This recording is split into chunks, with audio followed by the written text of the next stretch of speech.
आपको कह रहे, आप पाकिस्तान में भी जाकर जो मुंबई की सड़कों पर साजिश करने वाले 9/11 के जालिम लोग हैं, 56 इंच का सीना है तो भिजा कर उठाकर लाओ। उसने मोदी को चैलेंज किया कि तुम्हारा 56 इंच का सीना अगर तुम्हारे अंदर जुर्रत है, जब तुम कर सकता है तो आपको भी करना पड़ेगा।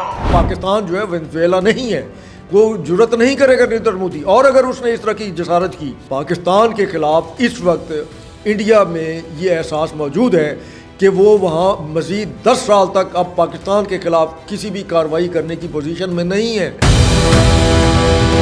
तो इस वक्त इंडियन एयरफोर्स तो लड़ने के काबिल भी नहीं है ना, चाहे वो जंगी मशक़ें कर लें या कुछ कर लें। वहाँ ये सोच पाई जाती है कि बाकायदा इंडिया को बांग्लादेश के ऊपर हमला करना चाहिए, उसके कुछ इलाकों को कब्ज़ा करके दुनिया को दिखाना चाहिए कि देखो भारत की फ़ौज जो है कितनी बहादुर है। उनके एक लीडर ने कहा था कि हम इस पोजीशन में हैं कि जो उसकी जो अपना शुमाल मशरक़ी रियासतें हैं 7, उसको इंडिया से अलग कर दें, और वो ये कर भी सकते हैं। और अब हालत ये हो गई है कि वो बिल्कुल नंगे हो चुके हैं, सफारती तौर पर भी इंडिया भी, और उसे समझ भी नहीं आ रही कि वो क्या करे। अस्सलाम वालेकुम, मैं मोहम्मद अकमल और आप देख रहे हैं साउथ पंजाब डिजिटल। दो अहम खबरें हैं, दोनों खबरें जो हैं भारत के हवाले से हैं, लेकिन उनका बिलवास्ता या बिलावास्ता आप कहें तो ताल्लुक़ पाकिस्तान और बांग्लादेश के साथ भी है। इस पर बात करने के लिए हमारे साथ आज मौजूद है सीनियर दिफाई तज्ज़ियाकार है खालिद बेग साहब। अस्सलाम वालेकुम। जी वालेकुम सलाम जी। सर कैसे हैं आप? जी अल्हम्दुलिल्लाह, शुक्र अल्लाह। सर दोबारा से भारत जो है अपनी उसी इंतहा पसंदी पर आ गया है। पहले हमने देखा कि क्रिसमस पर इन्होंने क्रिश्चियंस के साथ क्या किया, उनके चर्च के साथ क्या किया, उनके जो क्रिसमस ट्रीज़ थे उनके साथ क्या किया।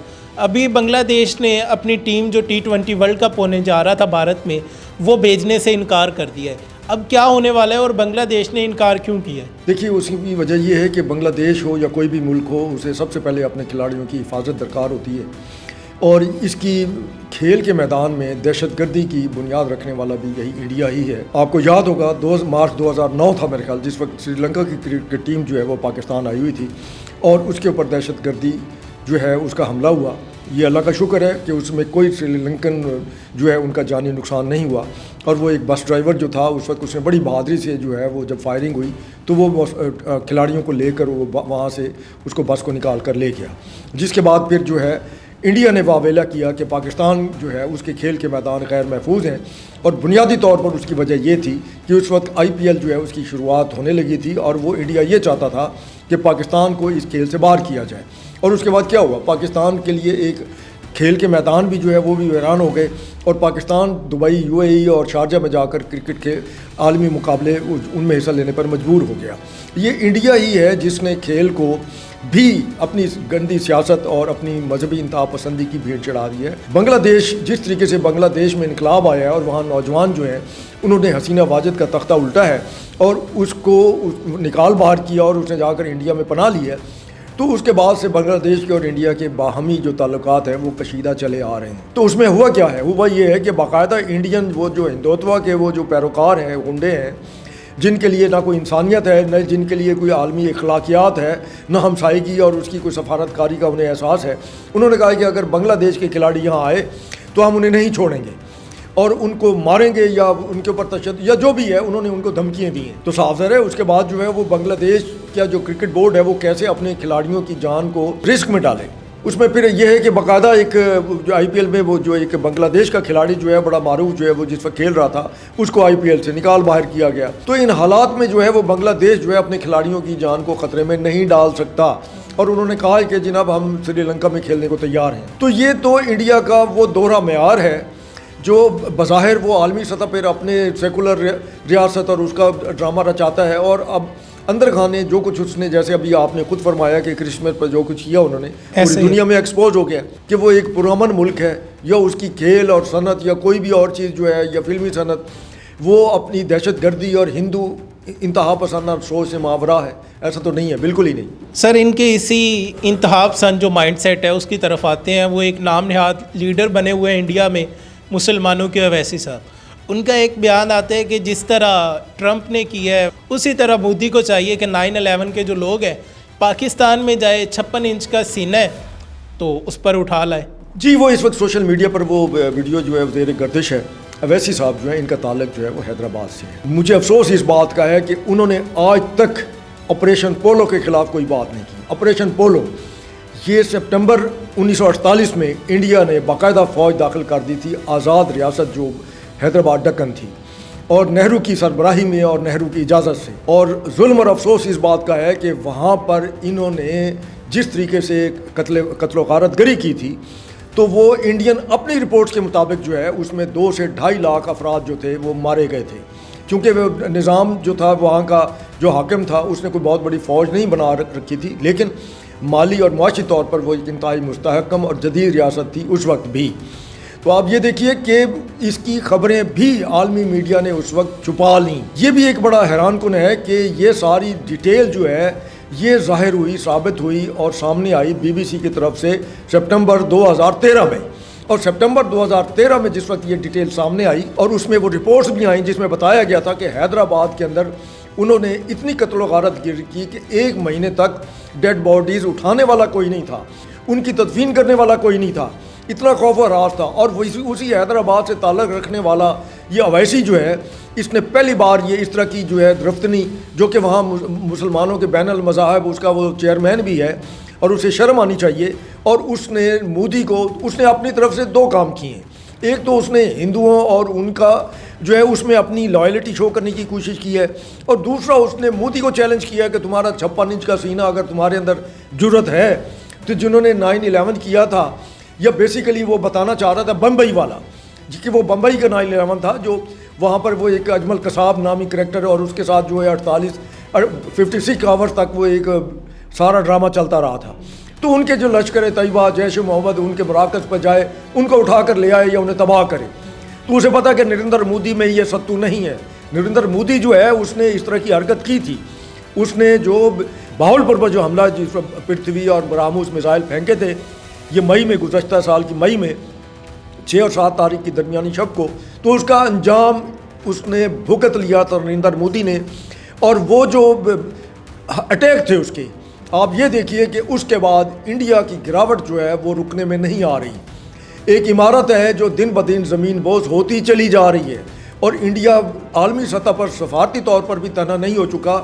उसका कोई भी हमसाया मुल्क जो है अब उसके साथ उस तरह के ताल्लुकात रखने को तैयार नहीं है जो इससे पहले मई से पहले हुआ करते थे। सर, आप इसमें ये देखें कि हर महीने कोई ना कोई नया शोशा आता है और कोई नया बंदा लॉन्च किया जाता है। आप अमित शाह को देख लें, आदित्यनाथ सिंह को देख लें, अब ये अवैसी साहब आ गए हैं, इन्हें देख लें, इससे पहले राजनाथ सिंह थे, उन्हें देख लें कि हर बंदा कोई आता है, वो आके एंटी पाकिस्तान बात करता है, उसके बाद वो इंडिया में पॉपुलर हो जाता है। देखिए, हिंदुत्व जो माइंडसेट है, देखिए वहाँ पर हिंदू इंतहा पसंदों की अक्सरियत नहीं है, लेकिन वो पुरतशद्दद कार्रवाइयों के ज़रिए उन्होंने खौफ व हरास और जो इस्लामोफोबिया है उसकी वजह से वो इतना फैलाया हुआ है कि उसके बाद जो है वो बाहर निकल कर जो है कोई एहतजाज करने या उसके ऊपर राज़ी भी नहीं है। आप ये देखिए कि जिस वक्त इंडिया के अंदर एक, मेरे ख्याल ये 2020 की बात है, बहुत बड़े फसादात हुए दिल्ली के अंदर, तो उस वक्त हालत ये हो गई थी कि उसमें बाकायदा पुलिस वो भी उसमें शामिल थी मुसलमानों पर तशद्दुद करने में। और अब हालत ये हो गई है कि वो बिल्कुल नंगे हो चुके हैं, सफारती तौर पर भी इंडिया भी, और उसे समझ भी नहीं आ रही कि वो क्या करे। रही सही कसर जो आजकल उनके लिए परेशान कुन है, वो पाकिस्तान ने जो तैमूर के नाम से एक मिसाइल जो है वो तैयार, क्रूज मिसाइल जो तैयार किया, उसने उनका बेड़ा गर्क किया हुआ है। वहाँ वो स्यापा मचा हुआ है, रो रहे हैं कि हमारी अरबों रुपए की वो जो एक इन्वेस्टमेंट है अरबों डॉलरों की, जो हमने इसके नए जदीद मिसाइल और जदीद उसकी टेक्नोलॉजी हासिल की थी, एंटी मिसाइल रडार जो हैं, जो इन्होंने उनको मिसाइल्स को जो है डिटेक्ट करना था या उनको जाम करना था, वो इस टेक्नोलॉजी के आगे जो तैमूर में इस्तेमाल की गई है वो सिफर हो चुके हैं। तो इन हालात में जो है इंडिया के पास और है क्या, और उसमें अवैसी जैसे लोग उठ के अगर इस तरह की बात करें कि नरेंद्र मोदी जो है वो पाकिस्तान में जाकर हमले करे या वहाँ से इन लोगों को ये उठा कर ले आए, तो ये कोई मजाक नहीं है। तो पाकिस्तान से एक तो उसे अवैसी को भी और नरेंद्र मोदी की पता है कि पाकिस्तान जो है वेनेजुएला नहीं है, वो जुर्रत नहीं करेगा नरेंद्र मोदी। और अगर उसने इस तरह की जसारत की पाकिस्तान के ख़िलाफ़, इस वक्त इंडिया में ये एहसास मौजूद है कि वो वहाँ मज़ीद 10 साल तक अब पाकिस्तान के ख़िलाफ़ किसी भी कार्रवाई करने की पोजीशन में नहीं है। तो सर, बार बार हर महीने कुछ टाइम बाद करैक्टर चेंज होता है, बातें वही होती है, पाकिस्तान को धमकियाँ लगाई जाती है। इसकी फिर रीज़न क्या है? इसकी वजह क्या रीज़न है? देखिए, इसकी रीज़न जो है वो हिंदू वोट जो है, हिंदू इंतहा पसंदों का वोट जो है, वो जो जौहला है वहाँ के, जो उनको अपने साथ शामिल मिलाए रखना है ना। वरना तो आरएसएस जो है इस वक्त 100 साल के बाद जिस तरीके से वहाँ पे एक्सपोज हुई है, जिस तरीके से उसके खिलाफ जो है नफरत बेदार हुई है, सिर्फ यही नहीं, अमेरिका के अंदर बहुत ज़्यादा एहसास हो रहा है, उन वहाँ पर एहसास बेदार हुआ है, और वहाँ के थिंक टैंक्स जो है वो बाकायदा लिखने और बोलने पर मजबूर हो गए हैं कि हिंदुत्व जो है उसकी जड़ें अमेरिका में भी गहरी होती चली जा रही हैं, और जहर की तरह जो है उसका ये नफ़रत फैलाने का तरीक़ाकार जो है वो अमेरिकी मुआशरे में भी सराहियत कर रहा है। और वहाँ पर भी बाकायदा इन्होंने मुसलमानों पर हमले करना शुरू किए हुए हैं, मुसलमानों के ख़िलाफ़ वहाँ भी ये नफ़रत अंगेज़ किस्म के बैनर लगाते हैं, जिसकी वजह से फसादात भी वहाँ भी होते हैं। ठीक है, अभी उनका मीडिया उसको उस तरीके से एक्सपोज नहीं कर रहा, लेकिन ये चीज़ें जो है रिपोर्ट हो रही हैं। सर, दूसरी तरफ हम इसमें देखें तो बांग्लादेश और भारत का जो कन्फ्लिक्ट है वो दिन ब दिन बढ़ता जा रहा है, और मोदी के ऊपर प्रेशर है कि वो बांग्लादेश के ऊपर हमला भी करे। क्या मोदी बांग्लादेश के ऊपर हमला करेगा? अगर हमला करेगा, बांग्लादेश का क्या रद्द-ए-अमल होगा? और अगर हमला नहीं भी करता, ये जो कशीदगी दिन ब दिन बढ़ती जा रही है, अभी क्रिकेट टीम भेजने से भी इनकार कर दिया गया, उन्होंने कहा कि हम इन्हें छोड़ेंगे नहीं, आरएसएस वालों ने, तो फिर इसका नतीजा क्या निकलेगा? देखिए, इस तरह की ये बाकायदा पहले भी शायद आपकी इसी जगह ये बात हो चुकी है। बांग्लादेश पर हमला इंडिया के लिए अपनी साख बहाल करने के लिए, अपनी जो एक दिफाई एक उनकी मिथ है उसको बरकरार रखने के लिए वहाँ ये सोच पाई जाती है कि बाकायदा इंडिया को बांग्लादेश के ऊपर हमला करना चाहिए, और वहाँ पर जो एक उसके करीबी जो इलाके हैं, जो सरहद है ये मशरक़ बंगाल और मगरब बंगाल के दरमियान, उसके कुछ इलाकों को कब्ज़ा करके दुनिया को दिखाना चाहिए कि देखो भारत की फ़ौज जो है कितनी बहादुर है। लेकिन अगर वो ये हमला करता है तो ये जंग जो है वो सिर्फ बांग्लादेश और इंडिया के दरमियान महदूद नहीं रहेगी। उसके जवाब में बाकायदा बांग्लादेश बता चुका है कि हम इस पोजीशन में हैं। उनके एक लीडर ने कहा था कि हम इस पोजीशन में हैं कि जो उसकी जो अपना शुमाल मशरक़ी रियासतें हैं साथ, उसको अपने इंडिया से अलग कर दें, और वो ये कर भी सकते हैं। तो ये जंग जो है ये और भी फैल सकती है, और उसका नुकसान भी इंडिया ही को भुगतना पड़ेगा। बांग्लादेश की फ़ौज भी बहरहाल एक मुसलमान फ़ौज है, और उन्हें भी पता है कि वो एक मुसलमान, इंडिया को हिंदुओं को पता है कि एक मुसलमान बहरहाल 100 हिंदुओं पर भारी होता है, और वो लड़ना भी जानते हैं और उस जान देना और जान लेना भी जानते हैं। फिर वहाँ का नौजवान जितना इमोशनल है, जितना जज्बाती है, वो शायद इंडियन आर्मी को भी और इंडियन क़यादत को भी और आदित्यनाथ और इस तरह के लोगों को भी शायद उनका पता नहीं है कि वो इतनी शदीद नफ़रत करते हैं कि उनका एक फ़ौजी के जो होगा लड़ने महाज पे आएगा तो उनके साथ हज़ारों नौजवान भी आ जाएंगे लड़ने के लिए बांग्लादेश के ख़िलाफ़। वो वहाँ इतनी ज़्यादा नफ़रत पाई जाती है इंडिया के ख़िलाफ़ कि आप उसका अंदाज़ा नहीं लगा सकते। तो ये बहरहाल इंडिया की जो हुकूमत है वो होशो आवाज़ के नाखुन लेगी और कोशिश करे कि ये सूरत हाल नॉर्मल हो, और ख़ास तौर पर खेलों में सियासत ना आए। और फिर अफसोस ये है कि इंडियन हुकूमत ने अभी तक बांग्लादेश को ये तसल्ली नहीं कराई कि अगर उनकी क्रिकेट टीम आई थी हम उनको हिफाजत करेंगे या उनका ख्याल रखेंगे। तो ये भी एक अलमिया है। आप ये देखें कि जितने भी एंटी पाकिस्तान स्टेटमेंट्स दी जाती है उसके ऊपर मोदी का कोई जवाब नहीं आता। सब में मोदी को मेंशन किया जाता है। बांग्लादेश के ऊपर हमला करना हो, पाकिस्तान के ऊपर हमला करना हो, धमकी देनी हो, मुसलमानों के ख़िलाफ़ कोई धमकी हो, क्रिश्चियंस के ख़िलाफ़ कोई चीज़ हो, मोदी को मेंशन तो किया जाता है, लेकिन मोदी की तरफ से कोई रद्द-ए-अमल क्यों नहीं आता? नहीं, हाँ, कब देखिए ना वो कर नहीं सकता क्योंकि उसका अपना मौक़िफ़ यही रहा है। बिल्कुल ऐसे ही है। उसको ना इसलिए नहीं कर सकता कि मार खा चुका है। देखें, मई की 4 रोज़ा जंग के दौरान इंडिया का जितना नुकसान हुआ है वो वहाँ अगले उनके अपने दिफाई तजज़ियाकार कहते हैं कि आज तक पाकिस्तान और इंडिया के दरमियान जो 2 बड़ी जंगें हुई हैं तो उसमें भी इंडिया का इतना नुकसान नहीं हुआ मॉरली जितना अब हो गया है। और इस वक्त इंडियन एयरफोर्स तो लड़ने के काबिल भी नहीं है ना, चाहे वो जंगी मशक़ें कर लें या कुछ कर लें। और फिर जिस तरीके से उनका तेजा जो है उसका बेजा निकल गया वहाँ पे दुबई के अंदर, उसके बाद तो उन्हें अपनी ही मुल्क की ईजाद शुदा जो असला है या तैयारे हैं या हेलीकॉप्टर है कुछ भी है उनके ऊपर भी एतबार नहीं है कि ये हम इनके ऊपर ज़िंदा सवार होकर उनके हवाबाज कहते हैं कि जा रहे हैं, क्या हम ज़िंदा वापस आ भी सकेंगे कि नहीं। जब ये हालात हों तो उसने किसी के साथ क्या लड़ना है। और इंसान जब लड़ता है उसके हाथ में चाहे जदीद तरीन असला हो, तलवार हो, सब कुछ हो, तो असल में उसका जज्बा लड़ता है, ठीक है ना।